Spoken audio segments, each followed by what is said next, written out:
La antropología forense es una ciencia que utiliza diferentes especialidades de la antropología como la antropología social, la arqueología y la antropología biológica con dos fines muy específicos.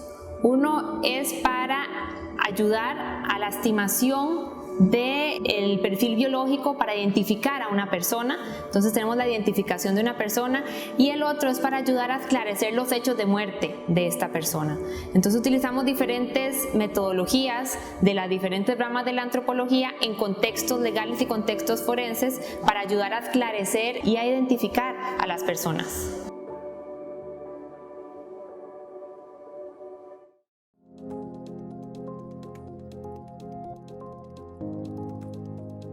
Dentro del OIJ, la unidad de antropología forense tiene diversos papeles.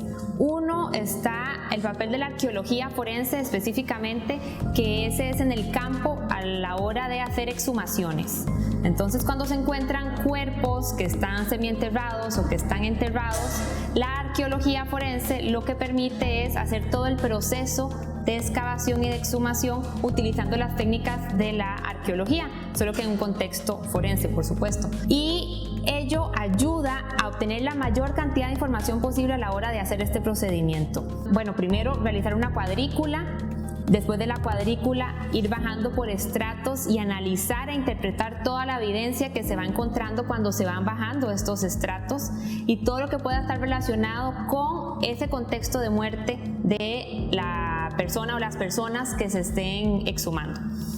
Posterior a eso es el levantamiento de esos restos, porque todo eso lleva un proceso muy detallado. No es lo mismo sacar un cadáver a sacar restos esqueléticos, eso conlleva muchísimo más tiempo, hay que tener mucha paciencia, porque los restos esqueléticos son más frágiles que un cadáver. Y además, uno no sabe cuando están enterrados si al sacar un hueso puede estar quizás todavía articulado a otro hueso, puede estar unido a alguna evidencia. Entonces el proceso de excavación y de recuperación de esos restos debe ser muy detallado. No es lo mismo embalar el cráneo junto con huesos largos a solamente el cráneo con la mandíbula, que son restos bastante frágiles, o las costillas aparte del fémur, por ejemplo, que es el hueso más grande que tenemos nosotros. Entonces todo este proceso ayuda a que cuando lleguen los restos al laboratorio sea más fácil la interpretación y el análisis. Entonces, el momento en el que se presume que hay restos o ya se sabe que se encontraron restos que pueden estar enterrados, es decir, una fosa, entonces ya empezamos con la comunicación, con fotografías, con el contexto del caso. Primero es ese proceso de planificación. Después, llegar al sitio y hacer una evaluación del lugar, o lo que se llama también en arqueología la prospección. Entonces, es evaluar y hacer una búsqueda sistemática de los restos si es que no se ha encontrado, y si ya sabemos dónde está el lugar, entonces iniciar a delimitar el perímetro. Delimitamos el perímetro por medio de cuadrículas.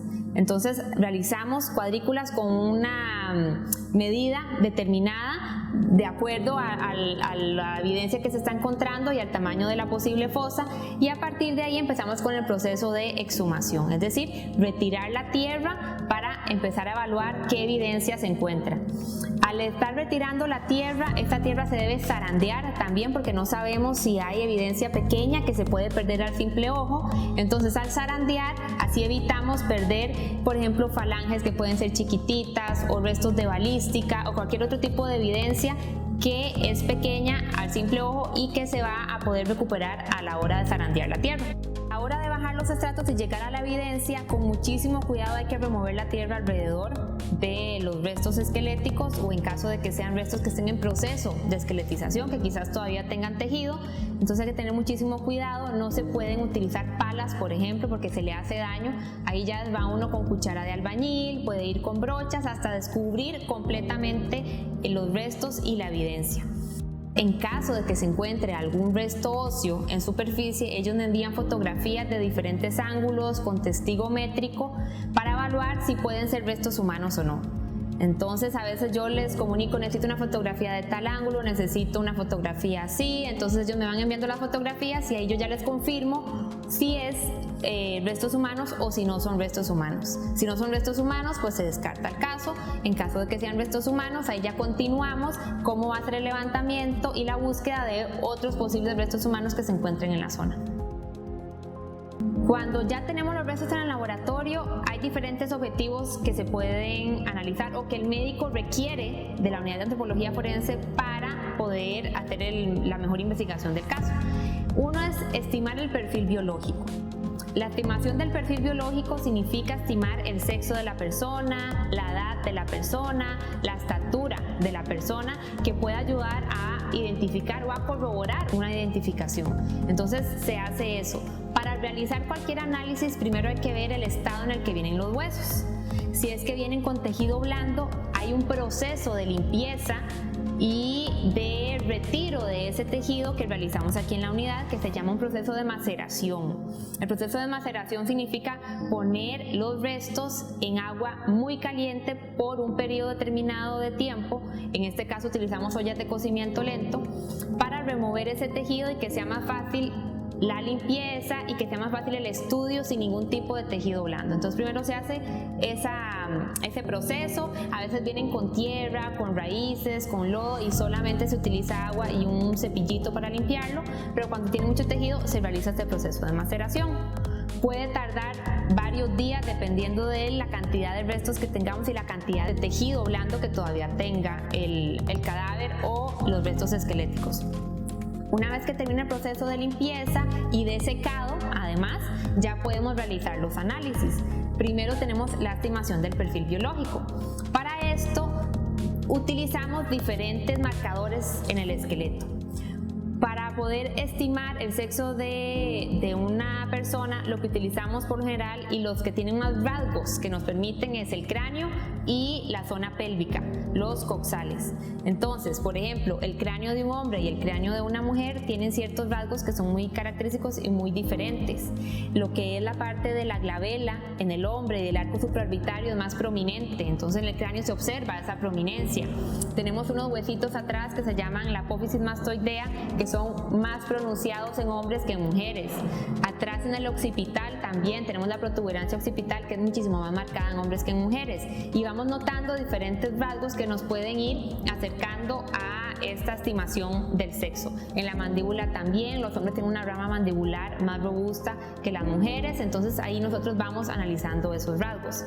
También utilizamos la zona pélvica y los coxales porque anatómicamente esta zona es diferente en las mujeres que en los hombres, por la mujer tener la capacidad de tener un bebé y dar a luz. Entonces ya anatómicamente la pelvis es diferente en mujeres y en hombres.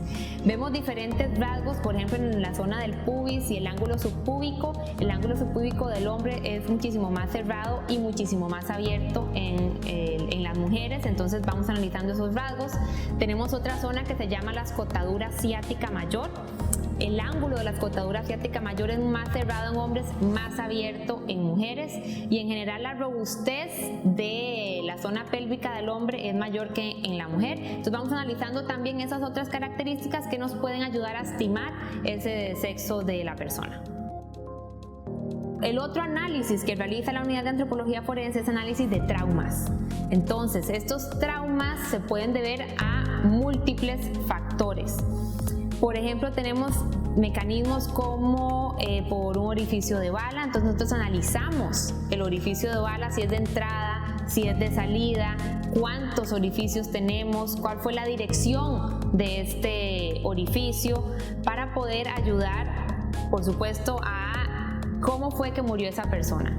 Nosotros no determinamos causa de muerte, eso me parece importante clarificar, eso lo determina el médico, pero nosotros le brindamos insumos e información al médico para determinar esa causa de muerte.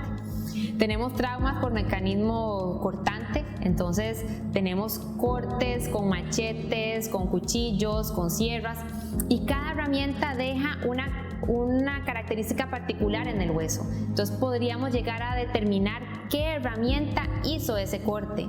No es lo mismo el perfil que deja o las características que deja una sierra a un machete.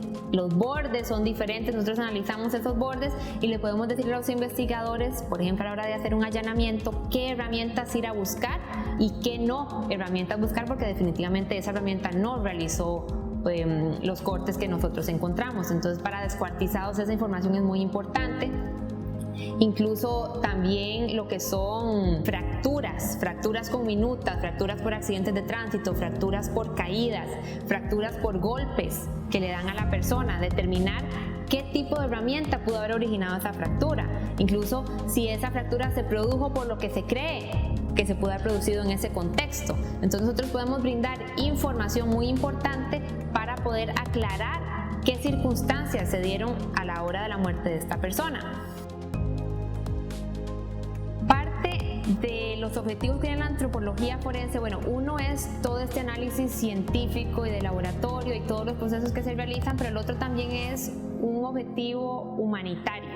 Entonces aquí hay que entender que estamos trabajando con familias que están esperando información o que del todo no han tenido información por mucho tiempo y solo contamos ya con los restos óseos. Entonces, poder brindar esta información a los familiares, a los investigadores, que quizás puede ser una persona que tiene 5 o 10 años de estar desaparecida, que no se supo nada y al final sí se encuentran estos restos óseos, entonces es brindar esa paz, considero yo, para hacer un cierre del ciclo de tantos años de no saber qué sucedió con esta persona.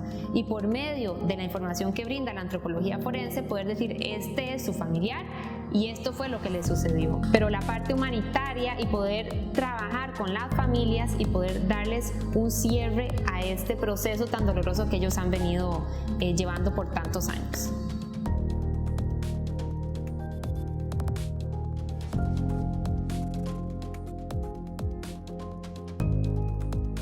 OIJ, investigación y ciencia a su servicio.